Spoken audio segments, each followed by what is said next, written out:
ತಮಿಳುನಾಡಿನ ತಿರುಪೂರಿನಲ್ಲಿ ನವವಿವಾಹಿತ ಯುವತಿಯೊಬ್ಬಳು ವರದಕ್ಷಿಣೆ ಕಿರುಕುಳ ತಾಳಲಾರದೆ ಆತ್ಮಹತ್ಯೆ ಮಾಡಿಕೊಂಡಿದ್ದಾಳೆ.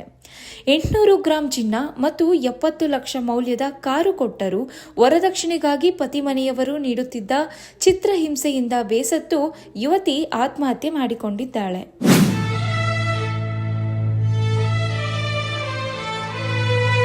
ಮೃತ ಮಹಿಳೆಯು ಗಾರ್ಮೆಂಟ್ಸ್ ಕಂಪನಿಯನ್ನು ನಡೆಸುತ್ತಿರುವ ಅಣ್ಣಾದುರೈ ಅವರ ಮಗಳು ರಿದಾನ್ಯಾ ಎಂದು ಗುರುತಿಸಲಾಗಿದೆ.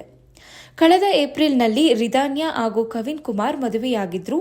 ಕಳೆದ ಭಾನುವಾರ ಮೊಂಡಿಪಾಳ್ಯೊಂದರಲ್ಲಿ ದೇವಸ್ಥಾನಕ್ಕೆ ಹೋಗಿ ಬರುವುದಾಗಿ ತಿಳಿಸಿ ಮಾರ್ಗ ಮಧ್ಯದಲ್ಲೇ ಕಾರು ನಿಲ್ಲಿಸಿ ಕೀಟನಾಶಕವನ್ನು ಸೇವಿಸಿದ್ದಾರೆ.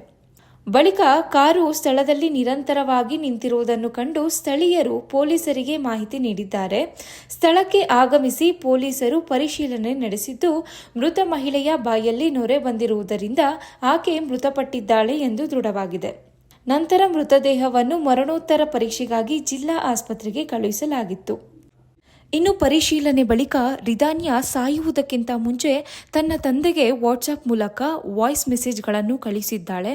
ಇನ್ನು ಸುಮಾರು ವಾಯ್ಸ್ ಮೆಸೇಜ್ಗಳನ್ನು ಕಳಿಸಿದ ರಿದಾನ್ಯಾ ತನ್ನ ಪತಿಯ ಮನೆಯವರು ತನಗೆ ನೀಡುತ್ತಿದ್ದ ಕಿರುಕುಳವೆಲ್ಲವನ್ನು ತಿಳಿಸಿ, ನನ್ನ ಕೊನೆ ಉಸಿರಿರುವವರೆಗೂ ನೀನೇ ನನ್ನ ಭರವಸೆಯಾಗಿದ್ದೆ ಅಪ್ಪ ಎಂದು ಲಾಸ್ಟ್ ಮೆಸೇಜ್ನಲ್ಲಿ ತಿಳಿಸಿದ್ದಾಳೆ.